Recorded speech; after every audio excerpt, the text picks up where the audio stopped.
Hey everybody, Seth Dailey here, and I want to take a minute today to talk to you about some tactics and some thoughts for getting your house ready for sale.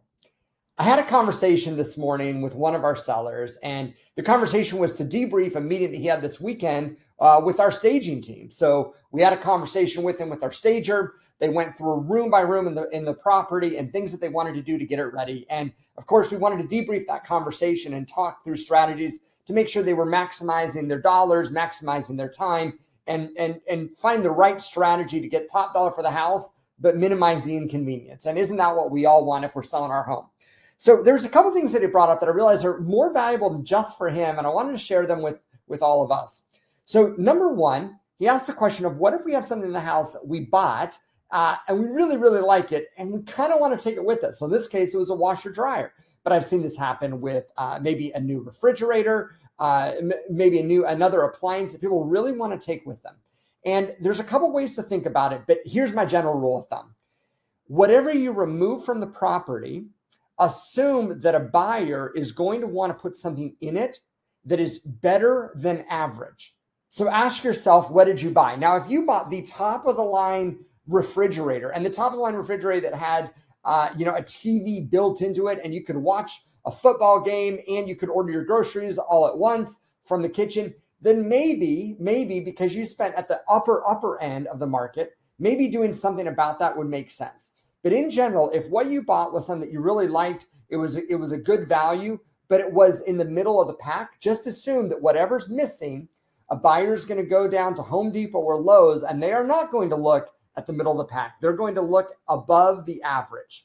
And that is going to be the dollar amount that they're going to attribute to what you took from them when you removed it from the house. So in this case, if it was a washer dryer, just go down to Home Depot and figure out what's the average. And if you spent less than that, or if that's not sort of the current almost yard sale value of your property, like if you put it out on Facebook Marketplace, what could you get for it? Or if you went on Facebook Marketplace to buy something, what would you be paying for it?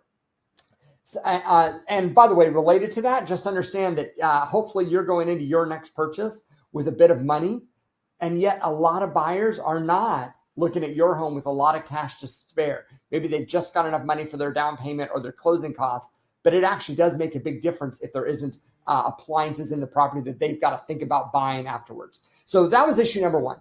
Second thing was we got to the carpet, and the carpet had signs of wear and tear, and the stager gave the advice that, hey, we really need to stretch this carpet. Now, stretching carpet isn't as cheap as just cleaning it. It's certainly not as expensive as replacing it. So the question is, when does that make sense and when doesn't it?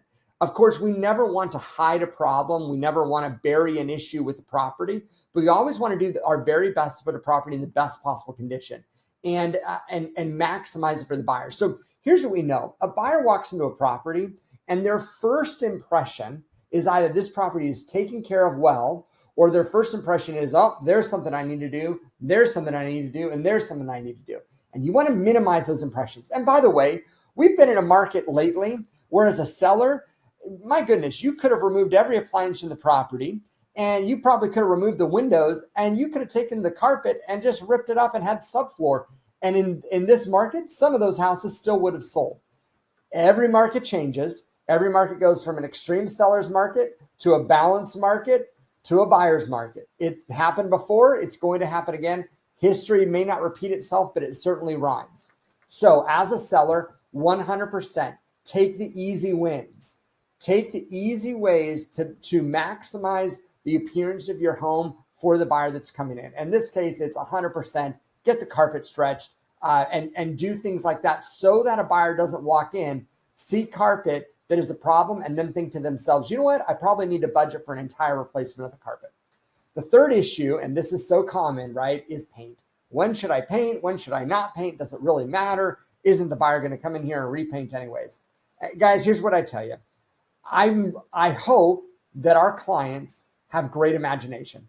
I hope that when you walk into a house, I hope that you can buy the ugliest house possible. I hope you can see past all of the cosmetic stuff that needs to be done, because that's how you really get great value when you're buying real estate. But I also know this, you're unique, you're one of a kind, and not everybody can be as imaginative as you are. And what that means is that when a buyer walks into a home, if they've got more than one choice and they walk into one and the paint palette is neutral, or exactly what they want, and they walk into another one that absolutely is going to need repainting, subconsciously, they are going to be drawn to the one that the work is already done. When in doubt, get the house back to neutral. Yes, a gallon of paint, the saying goes, it is $10 in a can and $1,000 on the wall. That statement has been around as long as I've been in real estate, and who knows where it came from. Here's what that means. You have to change your mindset when you are selling to when you are buying. If a gallon of paint is worth $10 in a can and $1,000 on a wall, then when you are selling, by all means, neutralize the property. Get that fresh paint up there. It's going to maximize your return on the property. Now, when you are a buyer, I would love it if you would go find a house and send us some and say, guys, look at this. These pictures are awful. This paint is awful. This carpet is awful. I see value in this property, because you very well might. When we're working with a buyer, we want to have you find great bones with things that other buyers would bypass, so that you can really make them work for your family long term. But when you are a seller, just understand that buyers are going to come in and the first impression makes a huge difference. So hope that's helpful. And if you want some strategies, if you want advice on your particular home and what you should or shouldn't do, ways that you should make some changes now to add value later and maximize your return, just reach out. Happy to have a conversation. Hope you're doing well. Take care.